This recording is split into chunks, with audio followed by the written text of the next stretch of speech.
भगवान 2 बार गए गुरु के घर पढ़ने। अल्पकाल विद्या सब पाई, संपूर्ण श्रुतियों का, श्रुतियां तो उनके अधीन हैं, उनसे ही तो निसरित हैं। तेने ब्रह्म हृदय आदि कवि मुयंत यत सूर्य, वो ब्रह्म से ही तो सब कुछ है। एको हम बहुश्याम, वेद उन्हीं से तो हैं। वेद उनके अनुगत हो गए, ऋचाएं, मंत्र, विद्याएं, सकल कलाएं उनके अनुगत अधीन हो गई। वे धन्य अनुभव करने लगी कि जिनसे हम हैं, विद्याधर आ गया, जिसे ज्ञान है, जिसे ज्ञान प्रसूत हुआ, कलाएं, वो पहुंच तो गया।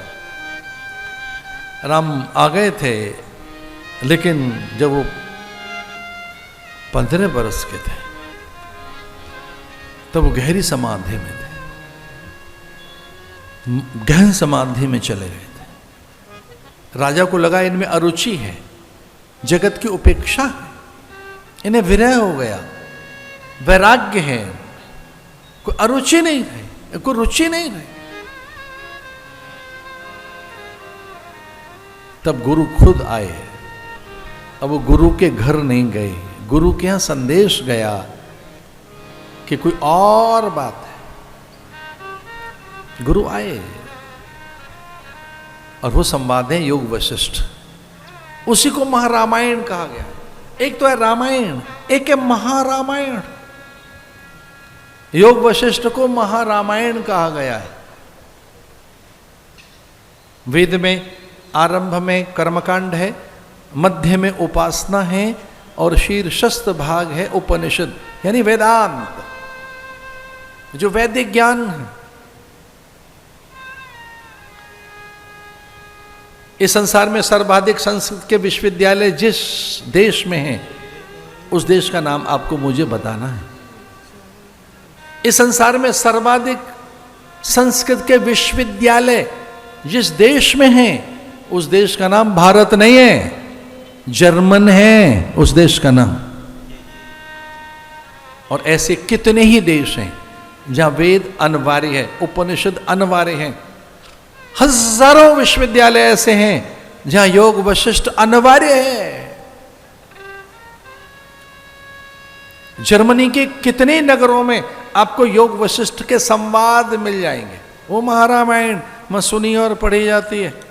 आज भी भारत के ज्ञानियों के बीच में जो रामायण चलती है, उसका नाम है महारामायण, और वह योग वशिष्ठ। वो 1 to 1 डायलॉग है, ब्रह्म के और गुरु के, राम के और उनके गुरु के। अरे कल्पना तो करके देखो, एक और ब्रह्म बैठा है, परमात्मा स्वयं, और कौन सुना रहा है? गुरु।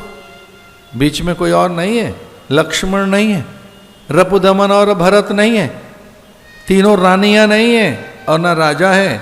उनके समझ नहीं आएगी बात क्या है, वो तो राम को ही बताया जा रहा है।